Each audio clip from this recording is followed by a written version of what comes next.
어제 말씀은 십계명 중에 1계명과 2계명까지를 우리가 보았습니다. 오늘은 이어서 3계명부터 10계명까지 우리가 잘 아는 이 십계명이 기록되어 있는 말씀입니다.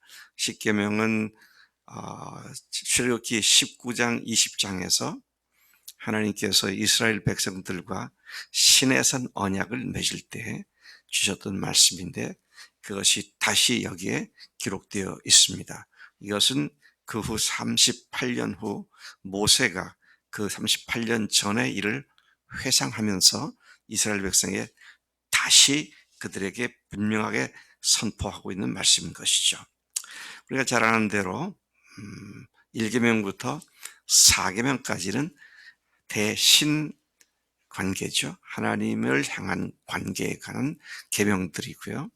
그 다음에 5계명부터 10계명까지는 대인 관계의 계명들인 것을 우리가 잘 알고 있습니다.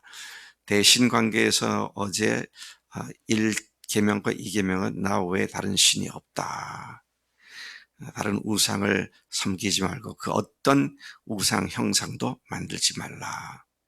그리고 오늘 이어서 3계명에서 너는 네 하나님 여호와의 이름을 망령되이 일컫지 말라. 하나님의 이름을 헛되이 부르지 말라. 나 여호와는 내 이름을 망령되이 일컫는 자를 죄 없다 하지 않겠다. 죄 없는 줄로 인정하지 않겠다. 여러분, 이 말씀은 망령되이 일컫다. 그 말은 영어 성경으로는 표현을 그렇게 되고 있다.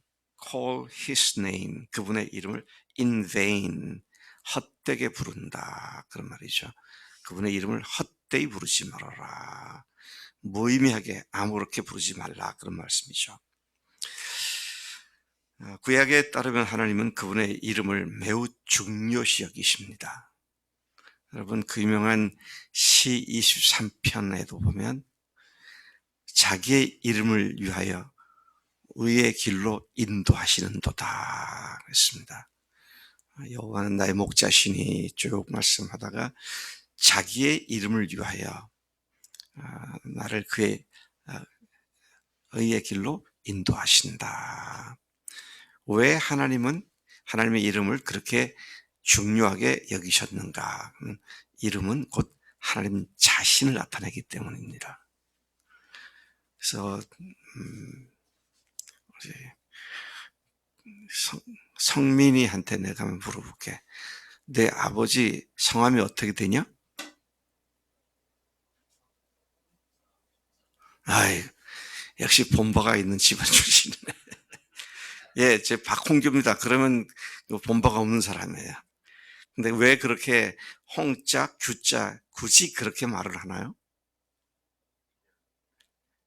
아버지를 내가 존경하고 두려워하기 때문에 함부로 아버지의 존함을 부를 수 없기 때문에 그렇게 홍자, 규자 그렇게 말하는 거죠. 네, 성민이가 그렇게 말할 줄 알고 부른 거야. 근데 하나님의 이름을 헛되이 부르지 말라. 여러분, 구약의 하나님의 이름은 야훼라고 되어 있어요. 야훼. 그러다가 이스라엘 백성들이 성경을 읽다가 야훼라는 단어가 나면 얼른 말을 바꿀 수 있습니다. 아도나이, 나의 하나님. 또는 하셴, 그분의 존함. 그렇게 바꿔서 읽었습니다. 하나님을 두려워할 줄 알고 공경할 줄 아는 그런 삶을 사는 것이 피조물들의 마땅한 삶이다. 그래서 하나님께서는 내 이름을 헛되이 부르지 말라, 욕되이 부르지 말라, 그런 말씀을 하고 있는 것이죠. 오늘 많은 사람들을 대할 때 자기 주장을 끝까지 관철하기 위해서 성령께서 제게 말씀하셨습니다. 참 그런 얘기들 때마다 제가 등골에 진땀이 오싹 나요. 이렇게 저렇게 함부로 성령 하나님의 이름을 거들먹거리면서 자기 주장을 관철하려고 목사에게까지 대드는가. 참 제가 그런 사람 보면 참 끔찍하다는 생각이 들어요. 뭐 그렇게 해서 그대로 하면 좋은데 그 끝은 항상 잘못됐더라고요. 예, 우리 신학생들 가르칠 때 학생들 앞에서 어떤 학생이 선포를 합니다. "나는 A라는 여학생과 결혼할 거다." 또 A라는 여학생들도 "나는 그 남학생과 결혼할 거다." 왜? 하나님께서 우리에게 확증시켜 주셨기 때문이다. 뭐 누가 뭐라 그러겠어요. 하나님께서 확증시켜 줬다는데 "아니다. 그렇게 하면 안 된다." 그러면 하나님을 거역하는 건데 누가 그런 말을 하겠어요. 잘 되길 바라죠. 근데 졸업 때가 되면 졸업하고 나면 다 빠이빠이 하고 지갈 길을 가더라고. 함부로 하나님 일을 거들먹거리면서 성령께서 그렇게 하셨다고, 주님께서 그렇게 하셨다고. 참 우리가 조심해야 하는 문제입니다. 하나님의 이름을 욕되게 하는 것이 되는 것이다. 그래서 뭐라고 했습니까? 그런 사람을 죄 없다 하지 않겠다. 하나님께서 그렇게 말씀하신 것을 보게 되는 것이죠. 하나님께서는 그런 죄인들을 어떻게 하십니까? 반드시 징벌하시는 하나님이시다 하는 것입니다. 그래서 제 친구 목사 중에 늘 기도하고 나면 끝에 가서 아, 예수님의 존함 받들어 기도드리옵나이다. 그죠? 저 예수님의 존함을 받들어 기도드렸사옵나이다. 그 친구가 참 주님 앞에 대한 태도가 참 귀하다.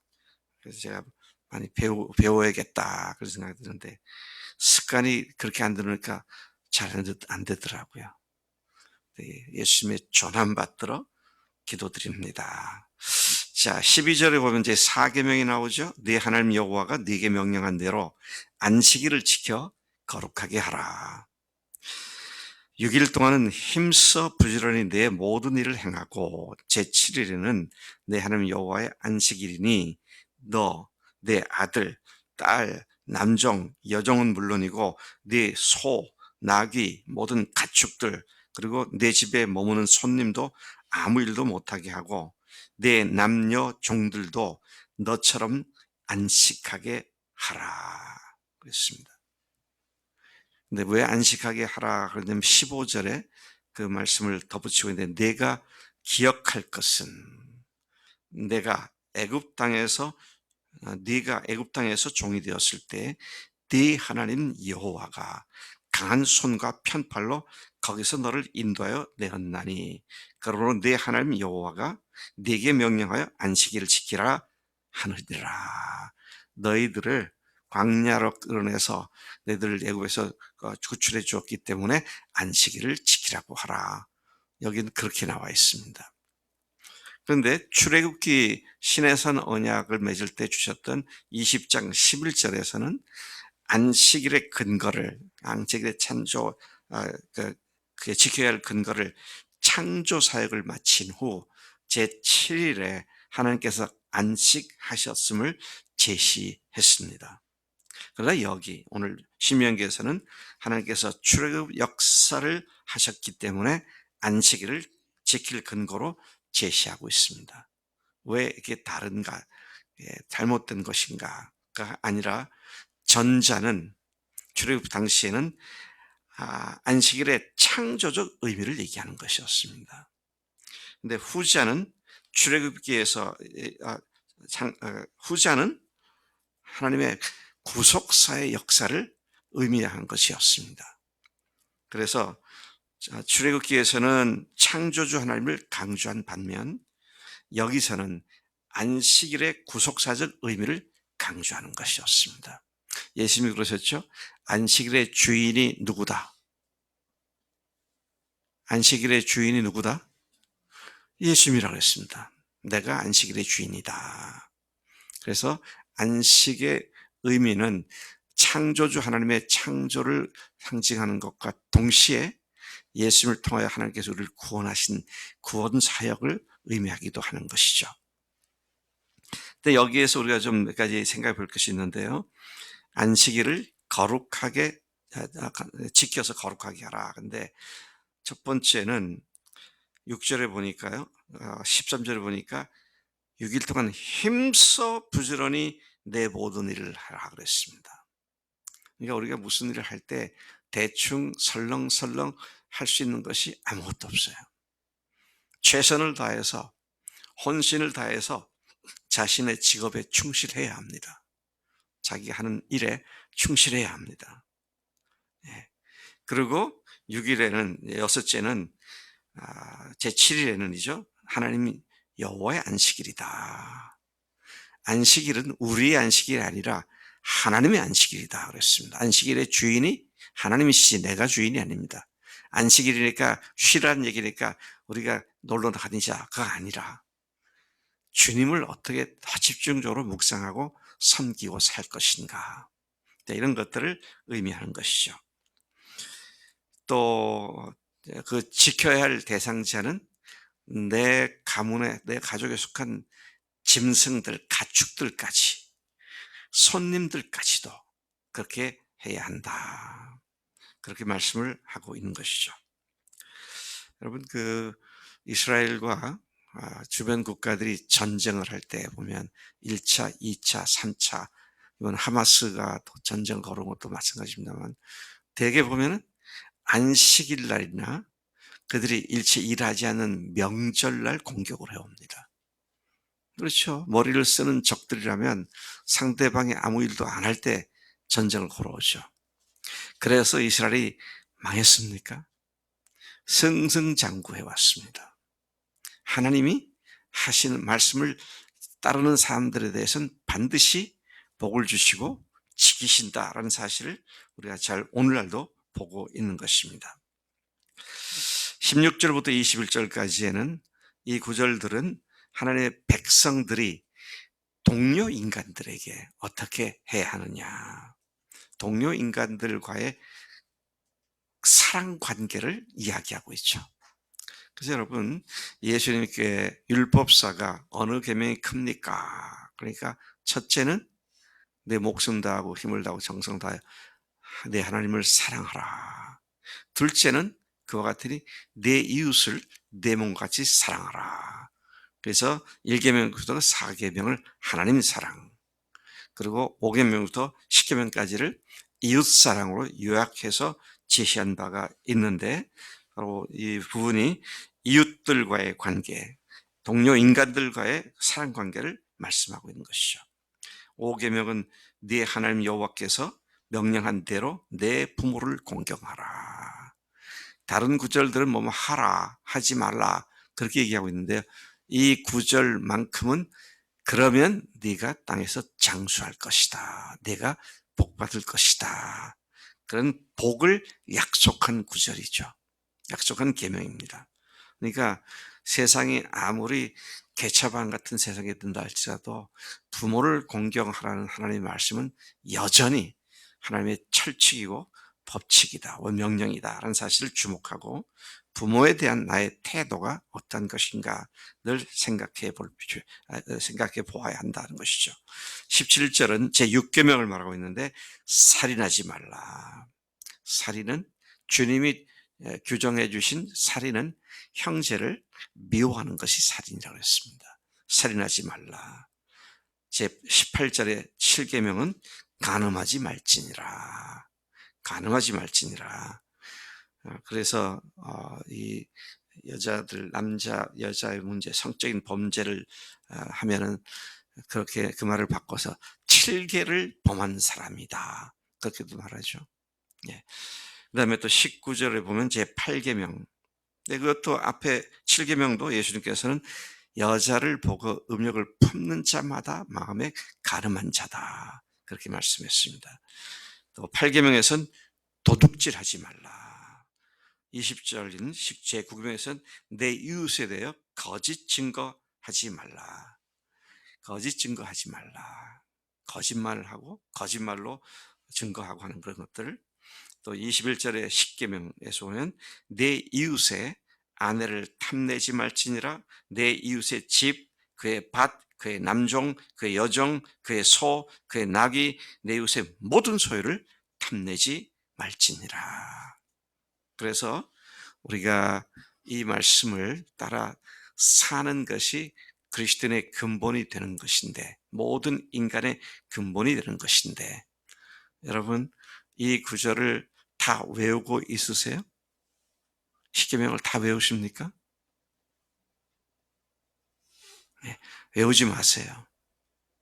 외우면 그거 지켜야지 그러더라고. 그러지 말고 이 지키려면 어떻게 해야 돼요? 뭐만 하면 돼? 주님만 사랑하면 돼요.